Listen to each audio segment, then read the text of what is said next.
माँ गंगा ने अपने ही पुत्रों को क्यों मार डाला। दोस्तों, माँ गंगा की पवित्रता और पाप से मुक्ति दिलाने की बातें तो हम और आपने बहुत सुनी होंगी, लेकिन क्या आप जानते हैं कि एक पाप माता गंगा ने भी किया था, और वो पाप है कोई छोटा मोटा पाप नहीं। अब सोचने वाली बात यह है कि सबको पाप से मुक्ति दिलाने वाली माँ गंगा ने आखिर ऐसा कौन सा पाप किया या ऐसी कौन सी गलती की। दरअसल माँ गंगा ने अपने ही 7 पुत्रों को नदी में बहा दिया था। जी हाँ दोस्तों, आपने सही सुना, जिससे उनकी मृत्यु हो गई थी। अब आप सोच रहे होंगे कि आखिर एक माँ ने अपने ही पुत्रों के साथ ऐसा क्यों किया। एक दिन हस्तिनापुर के राजा शांतनु जंगलों में घूमने निकले और उनकी मुलाकात माँ गंगा से हुई। गंगा की सुंदरता और उनकी निर्मलता देखते ही शांतनु उन पर मोहित हो गए और उन्होंने गंगा के सामने शादी का प्रस्ताव रख दिया। मन ही मन गंगा भी राजा शांतनु को पसंद करने लगी थी। उन्होंने शांतनु को शादी के लिए हाँ कह दिया, लेकिन ये शादी इतनी आसानी से होने वाली नहीं थी। गंगा ने शादी के लिए हाँ तो कह दिया, लेकिन साथ ही साथ एक शर्त भी रखी। शर्त ये थी कि वो जो भी करेंगी, कभी भी उनसे किसी काम को करने की वजह नहीं पूछी जाएगी।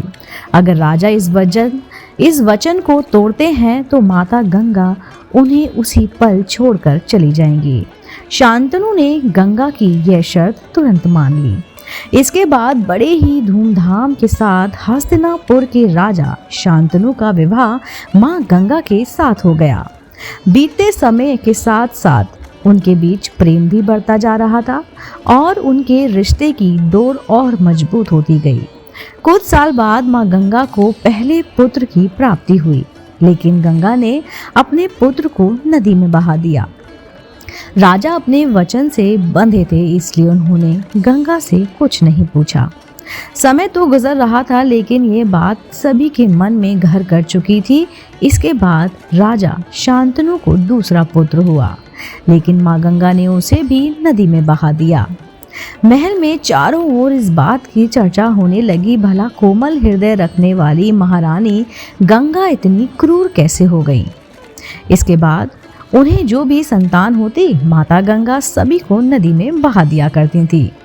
ऐसा करते करते माता ने अपनी 7 संतानों को मार दिया। कुछ समय बाद राजा शांतनु और माँ गंगा ने 8वीं संतान उत्पन्न की।